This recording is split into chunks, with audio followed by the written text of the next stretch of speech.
Assalamualaikum, halo teman-teman semua. Gimana nih kabarnya? Semoga dalam keadaan baik ya. Nah, di kesempatan kali ini kita akan membahas materi mengenai transformasi geometri.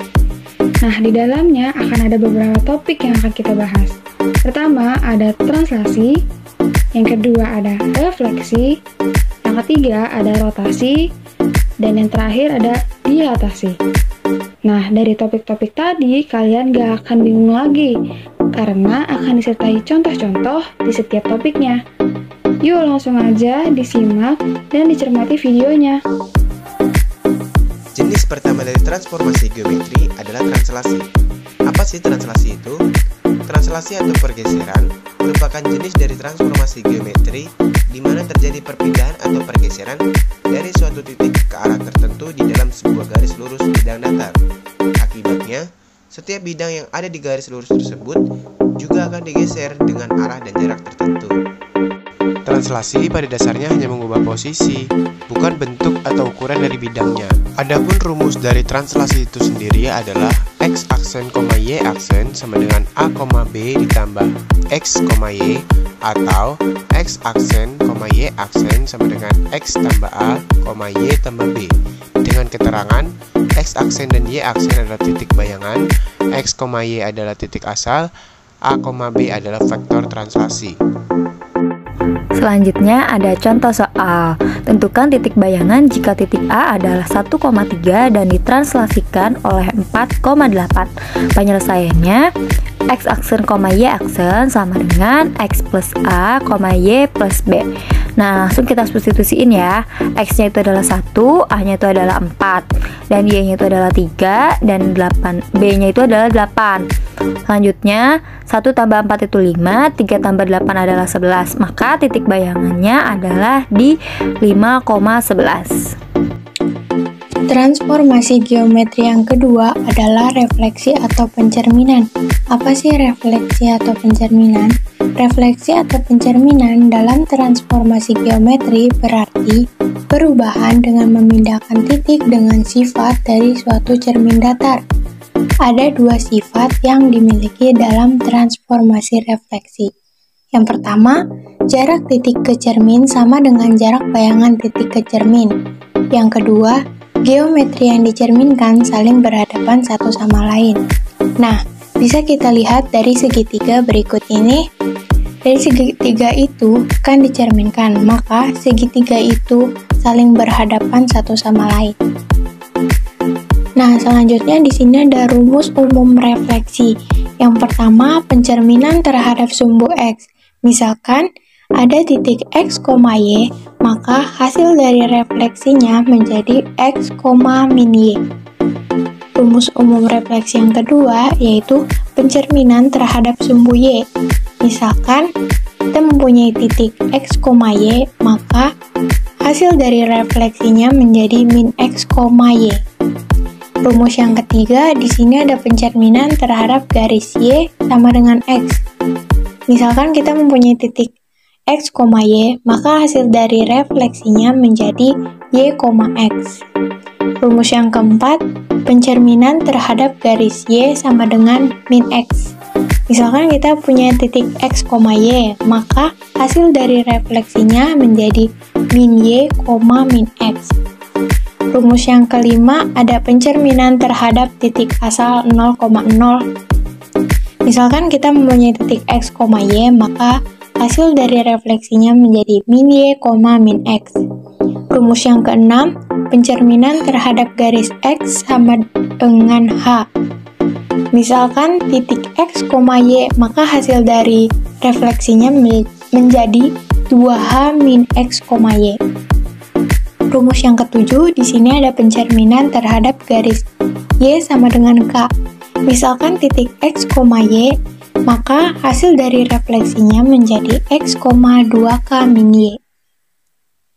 Nah, selanjutnya, agar kita lebih memahami materi yang dijelaskan sebelumnya, mari kita kerjakan contoh soal berikut ini, di mana soalnya yaitu tentukanlah koordinat bayangan dari titik A jika titik A 4, min 2 dicerminkan terhadap sumbu X, sumbu Y, garis Y sama dengan X, dan garis Y sama dengan min X. Maka penyelesaiannya, yang pertama kita mencari sumbu X. Sudah dimana kita tahu rumus dari pencerminan terhadap sumbu X, yaitu jika kita punya titik X, Y, maka hasil dari refleksinya yaitu X, min Y. Nah, di soal ini kita ketahui titiknya yaitu 4, min 2. Maka jika direfleksikan terhadap sumbu X, hasilnya yaitu A aksen 4,2. Nah, yang kedua ini mencari sumbu Y. Dimana kita tahu rumusnya yaitu pencerminan terhadap sumbu Y, jika kita punya titik X, Y, maka hasil refleksinya yaitu min X, Y. Nah, di soal ini kita tahu titiknya itu 4, min 2, maka jika direfleksikan terhadap sumbu Y, hasilnya yaitu A aksen min 4, min 2. Nah, yang ketiga ini yaitu garis Y sama dengan X. Dimana kita tahu pencerminan terhadap garis Y sama dengan X, jika kita mempunyai titik X, Y, maka hasilnya yaitu akan menjadi Y, X. Nah, di soal ini kan titiknya yaitu 4, min 2.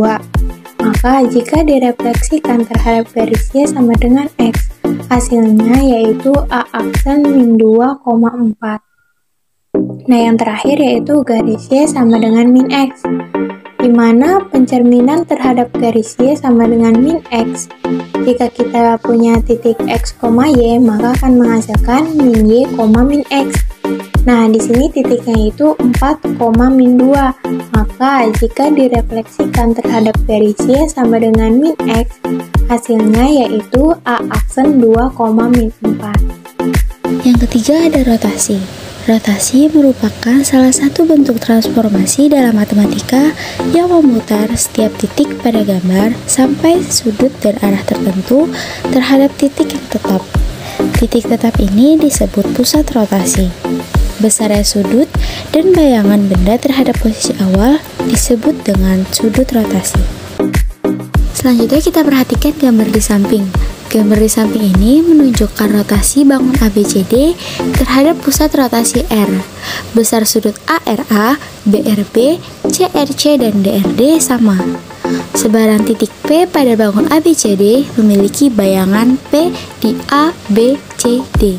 Sedemikian sehingga besar sudut PRP konstan. Sudut ini disebut sudut rotasi. Suatu rotasi ditentukan oleh arah rotasi. Jika berlawanan arah dengan arah perputaran jarum jam, maka sudut putarnya positif. Jika searah perputaran jarum jam, maka sudut putarnya negatif. Pada rotasi, bangun awal selalu kongruen dengan bayangannya. Oke, di sini ada beberapa rumus rotasi. Di sini ada contoh soal, yaitu tentukan bayangan segitiga JKL dengan koordinat J 1,2, K 4,2, dan L 1,3 pada rotasi 90 berlawanan jarum jam dengan pusat rotasi adalah titik L. Untuk penyelesaiannya, dapatkan titik K sehingga segmen garis KL memiliki panjang yang sama dengan segmen garis KL dan membentuk sudut 90 derajat. Dengan cara yang sama untuk mendapatkan J, hubungkan ketiga titik tersebut. Maka koordinat bayangannya J aksennya min 4,3, ke bayangannya min 4,0, dan L-nya 1,3. Ya, materi selanjutnya adalah dilatasi. Dilatasi merupakan suatu transformasi mengubah ukuran. Di sini mengubah ukurannya bisa memperbesar atau memperkecil bentuk bangun geometri, tetapi tidak mengubah bentuk bangun tersebut. Dilatasi dapat ditentukan oleh titik pusat dilatasi dan faktor skala atau faktor dilatasi. Selanjutnya adalah sifat-sifat dilatasi. Nah, sebelum kita masuk ke sifat-sifat dilatasi, di sini ada K. Maksud K ini adalah faktor skala K. Nah, untuk sifat-sifatnya yang pertama, jika K lebih dari 1, maka bangun bayangan diperbesar dan terletak sepihak terhadap pusat dilatasi dan bangun semula. Untuk sifat yang kedua, jika K ini atau faktor skala ini antara 0 sampai 1, maka bangun bayangan diperkecil dan terletak sepihak terhadap pusat dilatasi dan bangun semula.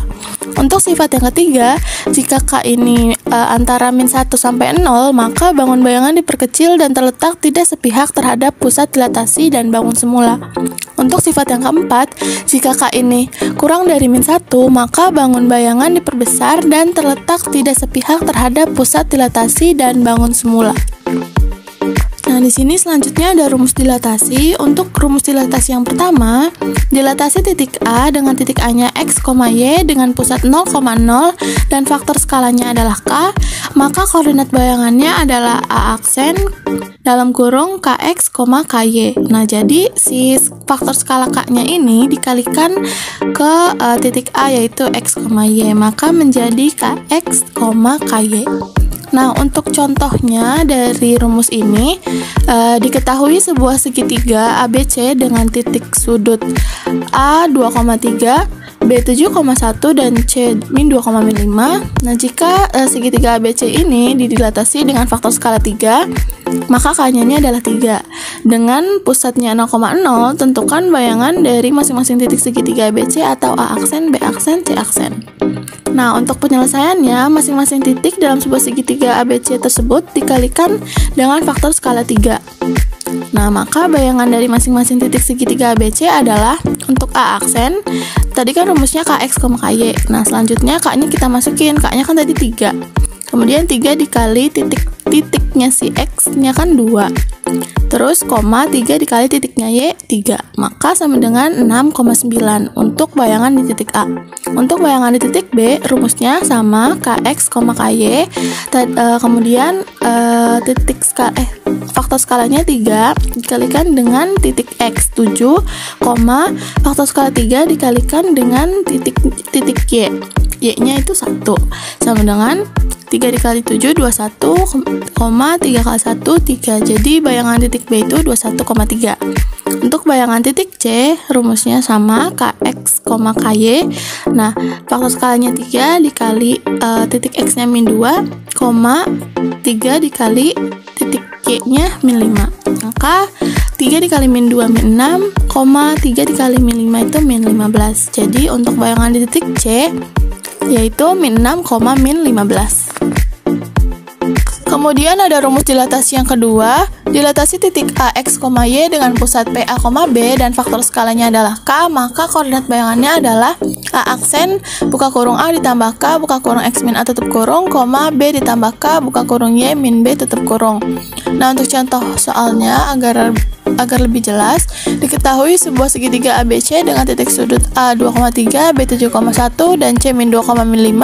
Jika segitiga ABC tersebut didilatasi dengan faktor skala 3 dan pusatnya 1,3, tentukanlah bayangan dari masing-masing titik segitiga ABC atau A aksen, B aksen, C aksen. Nah, untuk penyelesaiannya, nilai AB ini merupakan pusat dilatasi, yaitu titik pusatnya tadi 1,3 dan faktor skalanya adalah 3. Nah, kita akan menggunakan rumus yang tadi, yaitu A ditambah K dalam kurung X min A, B ditambah K dalam kurung Y min B untuk memperoleh bayangannya. Nah, untuk bayangan di titik A, kita masukkan saja ada skala sama titik pusatnya. Nah, menggunakan rumus yang tadi. Untuk yang di A aksen, itu A ditambah K dalam kurung X min A tutup kurung, B ditambah K dalam kurung Y min B tutup kurung. Sama dengan 1 ditambah 3 dalam kurung 2 min 1, 3 ditambah 3 dalam kurung 3 min 3 tutup kurung. Kemudian setelah dimasukin, ini dioperasikan atau dijumlahkan dan dikalikan. Untuk yang ini 2 dikurang 1 kan 1 dikali 3, 3 ditambah 1, 4. Maka sama dengan 4, nah ini 3 dikurang 3 dalam kurung dulu, 3 kurang 3, 0 dikali 3, 0 ditambah 3, 3. Maka bayangan titik A aksen itu 4,3. Untuk di bayangan B-nya atau B aksen, sama menggunakan rumus yang tadi, maka 1 ditambah 3 dalam kurung 7 dikurang 1, 3 ditambah 3 dalam kurung 1 min 3 sama dengan Ini kita jumlahin, kita operasiin maksudnya. 7 dikurang 1 itu kan 6 dikali 3, 18 tambah 1, 19 hasilnya. Maka kita tulis 19, koma. Nah, di sini kita hitung lagi. 1 dikurang 3 itu min 2 dikali 3 itu min 6 ditambah 3, min 3. Maka hasilnya adalah 19, min 3 untuk di bayangan B. Untuk di bayangan C, sama rumusnya seperti sebelumnya, maka hasilnya 1 ditambah 3 dalam kurung min 2 dikurang 1, 3 ditambah 3 dalam kurung min 5 kurang 3. Nah, sini kita operasikan. Min 2 dikurang 1 itu min 3 dikali 3, min 9 ditambah 1 itu min 8. Kemudian untuk yang koma setelahnya, min 5 dikurang min 3 min 8 dikali 3 min 2, 4 ditambah 3 itu min 21. Maka bayangan di titik C-nya adalah min 8, min 21. Nah, jadi transformasi geometri merupakan bahasan tentang perpindahan suatu objek atau benda dari satu titik ke titik lainnya.